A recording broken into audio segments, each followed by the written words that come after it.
Hello बच्चों, मैं हूँ गुड़िया कुमारी और आप देख रहे हैं जीएस एजुकेशन पॉइंट। आज मैं आप लोगों के लिए लेके आई हूँ class 12th chemistry VVI subjective का पार्ट 1। इसमें मैंने वो सारे सब्जेक्टिव लिखे हैं, लघुत्तरीय प्रश्न इसमें वो सारे लिखे हैं जो आपके पिछले वर्ष के परीक्षाओं में पूछे गए हैं। और मैंने यहाँ पे ये भी लिख दिया है कि ये कौन से वर्ष के एग्ज़ाम में आपका ये क्वेश्चन आया है। ये मेरा पहला क्वेश्चन है। हम इस सीरीज़ को स्टार्ट करते हैं और आप इसे ध्यान से सुने। मैंने इसका आंसर एकदम सरल और सुलभ तरीके से लिखने की कोशिश की है ताकि ये आपको अच्छे से समझ में आए। हमारा पहला क्वेश्चन है, कॉपर के दो अयस्कों का नाम लिखें। तो कॉपर के दो अयस्क निम्नलिखित हैं। पहला कॉपर पाइराइट, जिसका सूत्र होता है CuFeS2। ये आपसे ऑब्जेक्टिव में भी पूछा जाता है, कॉपर पाइराइट का सूत्र क्या होगा। तो आपको ये भी याद रखना है, कॉपर पाइराइट का सूत्र होगा CuFeS2 क्यूप्राइट। दूसरा, कॉपर के दूसरे अयस्क का नाम है क्यूप्राइट, इसका सूत्र होगा Cu2O। ये भी आपसे ऑब्जेक्टिव में पूछा जा सकता है। मैंने जितने भी आंसर लिखे हैं वो आपके ऑब्जेक्टिव के लिए और सब्जेक्टिव के लिए, दोनों के लिए बहुत बहुत इंपॉर्टेंट होंगे। आप बस ध्यान से देखते जाइए। तो ये रहे कॉपर के दो अयस्क। अब हम अपने अगले क्वेश्चन की तरफ बढ़ते हैं। अगला क्वेश्चन है, पराशरण दाब किसे कहते हैं। ये 2013 और 2019 के एग्ज़ाम में पूछा गया है। ये सारे क्वेश्चंस बहुत ही वीवीआई हैं। इसका आंसर देख लीजिए, वह बाहरी दाब जो विलयन की ओर लगकर परासरण की क्रिया को रोक दे परासरण दाब कहलाता है। अब ये तो शुरू से हम याद करते आए हैं कि वह बाहरी दाब जो विलयन की ओर लगकर परासरण की क्रिया को रोक देता है उसे परासरण दाब कहते हैं। लेकिन इसे थोड़ा सा हम यहाँ पे समझते हैं कि परासरण दाब लगाना क्यों जरूरी है, अर्थात परासरण की क्रिया को रोकना जरूरी है क्यों। जैसे देख लीजिए, हम एक बीकर लेंगे और बीकर के बीच में हमने लगा दिया है ये जो मैंने लगाया है, ये बीकर के दोनों साइड से जो मैंने विलयन डाला है, विलायक डाला है, उस चीज़ को अलग करने के लिए मैंने लगाया है। इसमें छोटे छोटे छिद्र होंगे और इन छिद्रों के माध्यम से विलायक के कण इधर से इधर जा सकते हैं। यहाँ से यहाँ इन छोटे छोटे छिद्रों से ये जा सकते हैं। अब देख लीजिए, परासरण दाब की जरूरत क्यों पड़ी परासरण की क्रिया में, क्योंकि मान लीजिए कि ये अधिक सांद्रता वाला भाग है, ये विलायक का अधिक सांद्रता वाला भाग है और ये विलायक का कम सांद्रता वाला भाग है। ये है कम सांद्रता वाला भाग। जो अधिक सांद्रता वाला भाग है वो चाहेगा कि हम कम सांद्रता वाले भाग में जाकर थोड़ा फ्री हो। मान लीजिए कि इसे हम जल ले लेते हैं, मानते हैं ये जल है और ये गंदा जल है, ऐसा मैंने माना। ये है गंदा जल या कोई विलायक है, ये शुद्ध विलायक है और ये अशुद्ध विलायक है। ये शुद्ध विलायक ज़्यादा कंसंट्रेटेड है, ज़्यादा सांद्रित है और ये अशुद्ध विलायक कम कंसंट्रेटेड है। इस शुद्ध विलायक के जो जल होंगे ये इसमें चले जाएंगे जो अशुद्ध विलायक है। तो अब इस चीज़ को रोकने के लिए हमें एक दाब लगाने की ज़रूरत पड़ती है जिसको हम कहते हैं परासरण दाब। ये जो क्रिया हो रही है परासरण की, इस चीज़ को रोकने के लिए एक प्रकार का दाब लगाया जाता है जिसे परासरण दाब कहते हैं। उम्मीद है कि आप लोगों को अच्छे से समझ में आया होगा।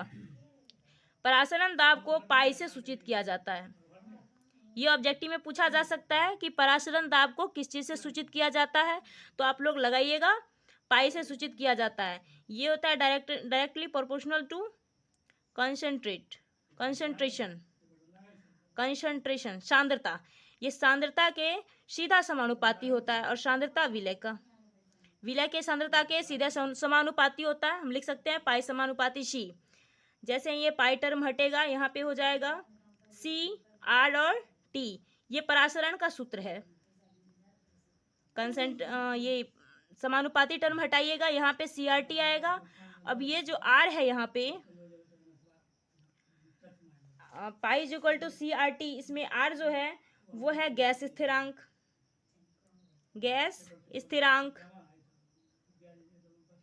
और T है टेम्परेचर, ताप। R क्या है? गैस स्थिरांक और T क्या है? ताप है। इस चीज़ को अगर हम थोड़ा सा तोड़ें, वैसे तो यहाँ तक लिख दीजिएगा वो भी चलेगा, इस चीज़ को उम्मीद है कि समझ गए होंगे। अगर हम थोड़ा सा तोड़ना चाहे तो पाई इज इक्वल टू सी को हम तोड़ सकते हैं। सी जो सांद्रता है, सांद्रता इज इक्वल टू होता है मोल प्रति लीटर। यहाँ पे चूंकि सी इज इक्वल टू मोल प्रति लीटर, तो इसको हम ऐसे लिख सकते हैं एन बी बाई एल और भी, तो इसका हम यूज कर देंगे। यहाँ पे सी के जगह पे लिखेंगे एन बी बाई भी, आर और टी। चलिए ये भी एक सूत्र है इसका। उम्मीद है कि ये क्वेश्चन आपको अच्छे से समझ में आया होगा। परासरण दाब किसे कहते हैं? परासरण दाब लगाना जरूरी क्यों है? क्योंकि ये यहाँ पे जो है शुद्ध विलायक अशुद्ध विलायक में जाएगा, तो इस चीज़ को रोकने के लिए परासरण दाब लगाया जाता है जब ये अधिक सांद्रता वाला भाग से कम सांद्रता वाले भाग की ओर जाता है। परासरण दाब को सूचित किया जाता है पाई से। पाई समानुपाती होता है सी सांद्रता के, और जैसे ही समानुपाती टर्म हटाते हैं तो pi is equal to C R T हो जाता है, जहाँ आर है गैस स्थिरांक, टी है ताप। हमारा अगला क्वेश्चन है आदर्श विलयन क्या है? इसका आंसर होगा वैसा विलयन जो सभी ताप एवं दाब पर राल्ट के नियम का अनुसरण करती है उसे आदर्श विलयन कहते हैं। जो राल्ट के नियम का अनुसरण करेगी उसे आदर्श विलयन कहेंगे।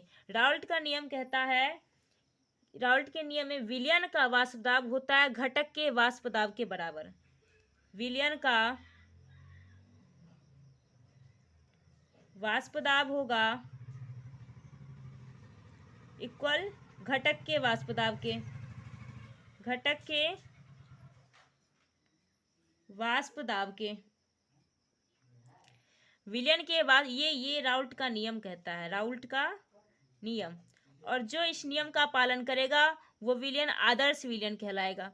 विलयन के वाष्प दाब को हम सूचित करते हैं पी से, और घटक का वाष्प दाब P A plus P B.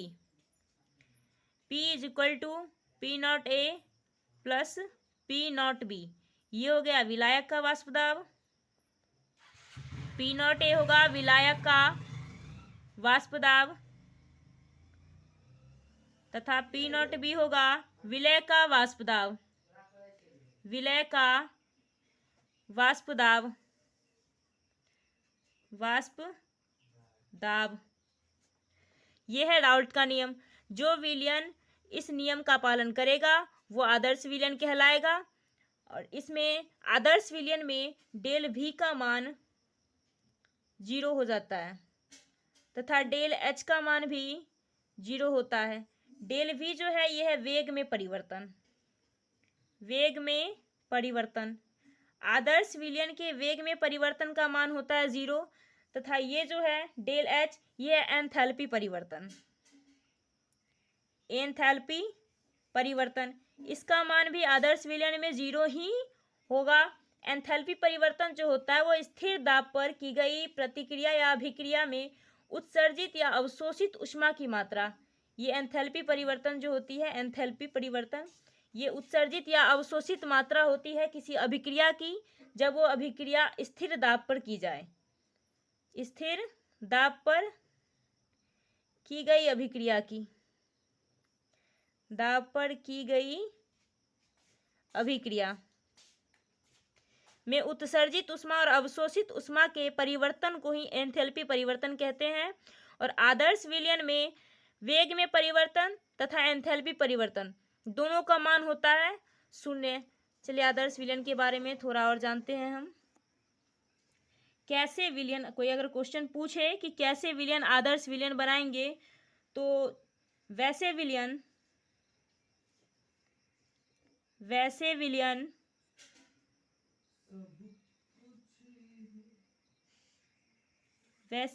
आदर्श विलयन बनाएंगे, आदर्श विलयन बनाएंगे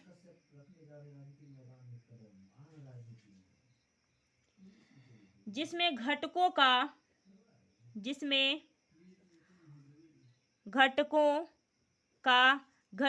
कहने का मतलब विलायक और विलयों का, विलायक और विलय का, विलय का संरचना संरचना, भार तथा अंतराण्विक आकर्षण बल, अंतराण्विक आकर्षण बल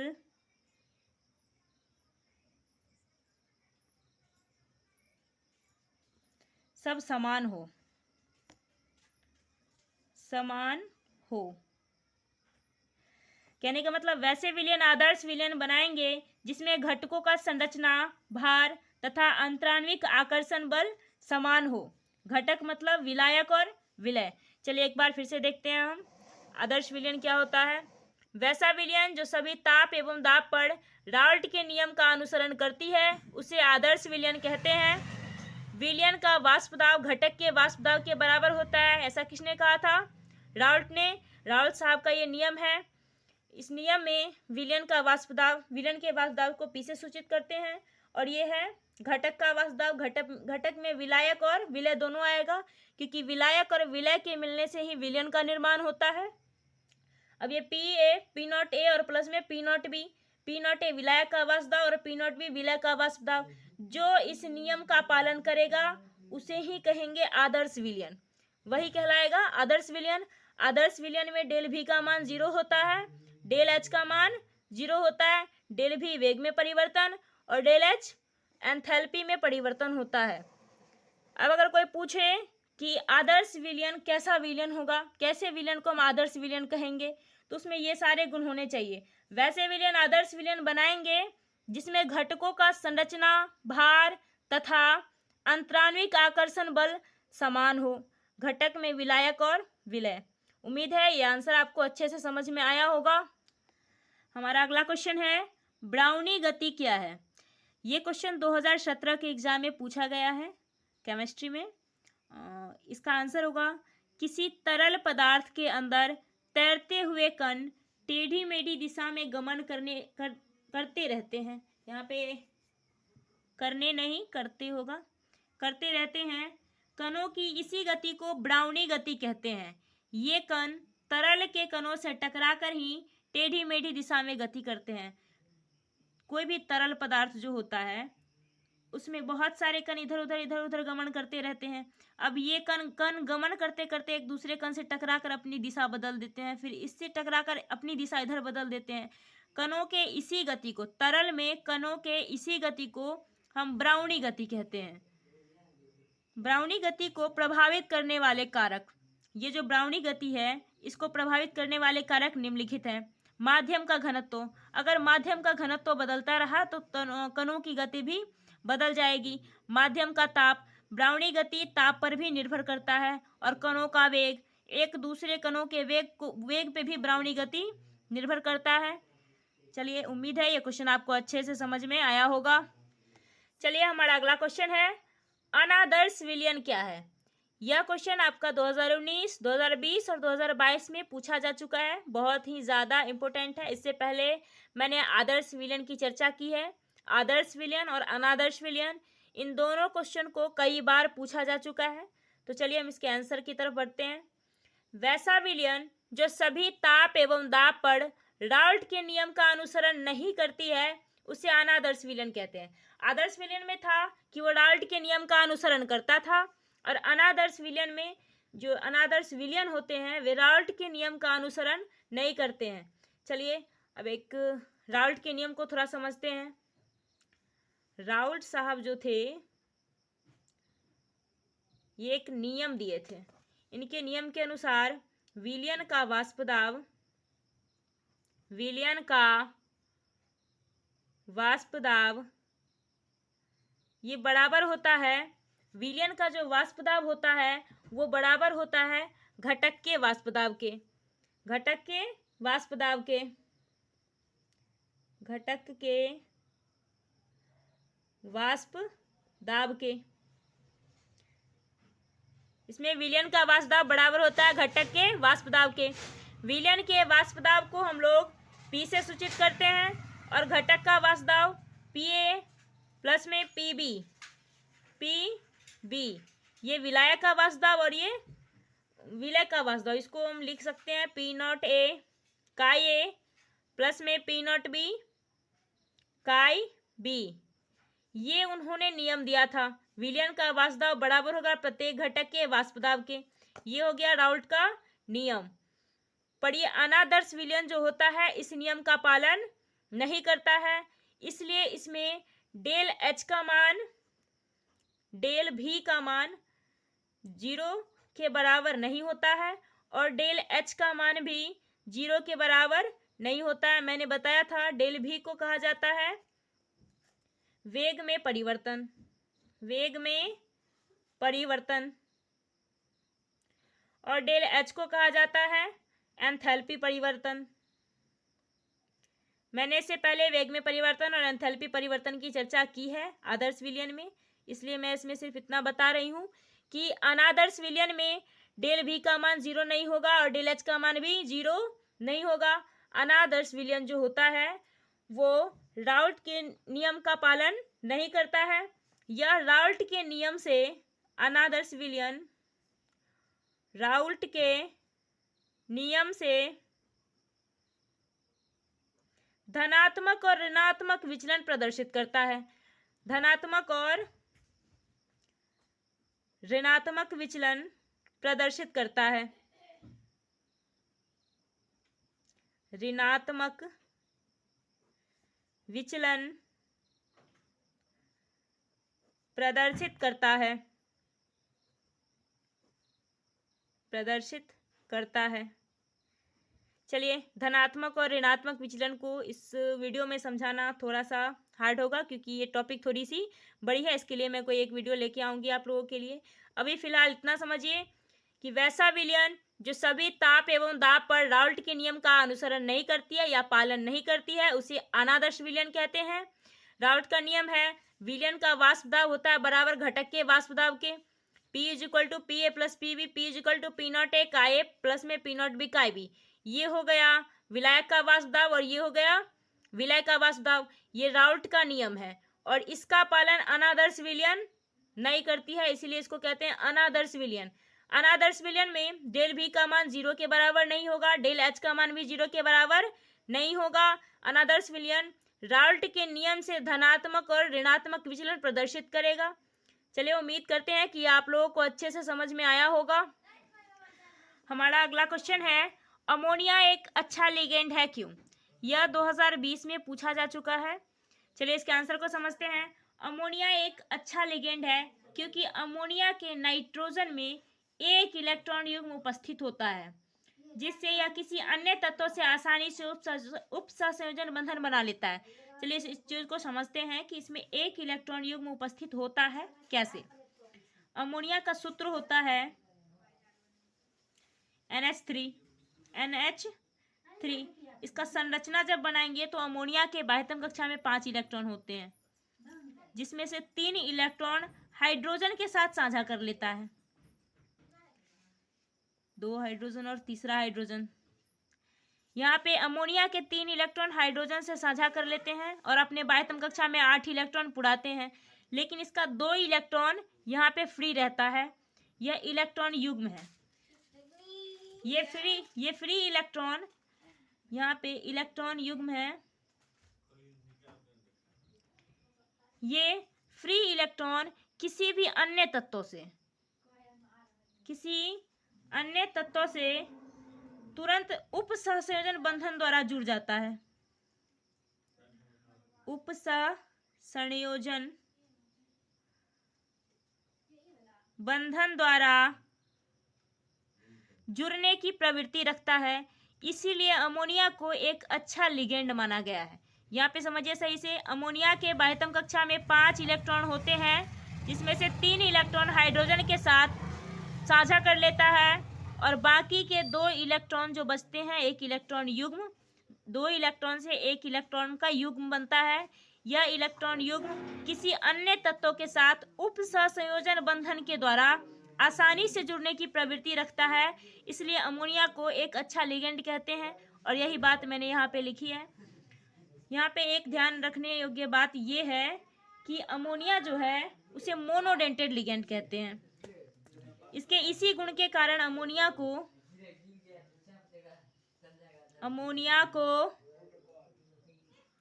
मोनोडेंटेड लिगेंड भी कहते हैं, मोनोडेंटेड लिगेंड भी कहते हैं। अमोनिया को मोनोडेंटेड लिगेंड भी कहते हैं क्योंकि यह एक युग्म का साझा कर सकता है। ये एक युग्म से ही सहसंयोजन बंधन को बनाता है। चलिए, उम्मीद है ये क्वेश्चन आपको अच्छे से समझ में आया होगा। चलिए, हमारे पास अगला क्वेश्चन है, अल्कोहल का जलीय विलयन विद्युत का कुचालक होता है क्यों? ये 2020 में पूछा गया क्वेश्चन है। आंसर होगा इसका, अल्कोहल में मुक्त गतिमान आयन नहीं होते हैं। यह जल में केवल H आबंध बनाने के कारण जुड़ता है। अल्कोहल में मुक्त इलेक्ट्रॉन नहीं होते हैं,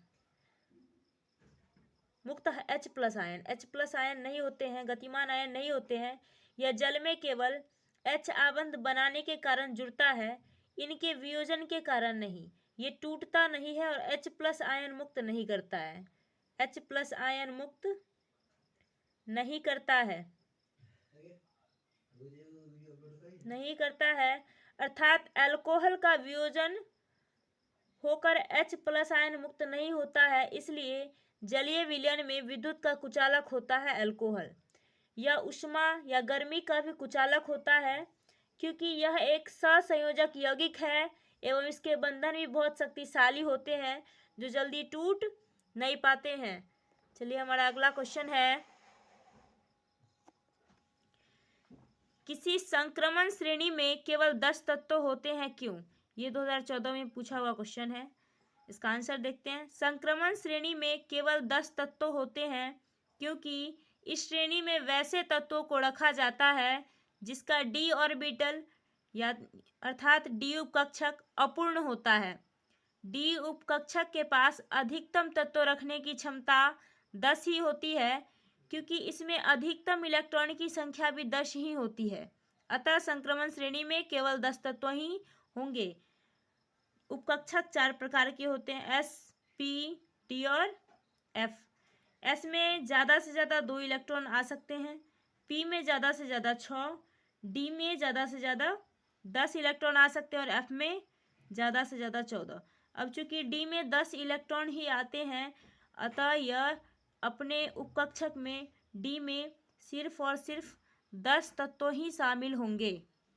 उम्मीद है आपको ये क्वेश्चन अच्छे से समझ में आया होगा और मैं अपने सेशन को यहाँ पे करती हूँ समाप्त और लाऊंगी आपके लिए अगले सेशन। ये सेशन 10 सीरीज़ का होगा, पार्ट 1 पार्ट 2 करके पार्ट 10 तक। इसमें सारे लघुत्तरीय मैं कोशिश करूँगी पूरा कर देने का। धन्यवाद।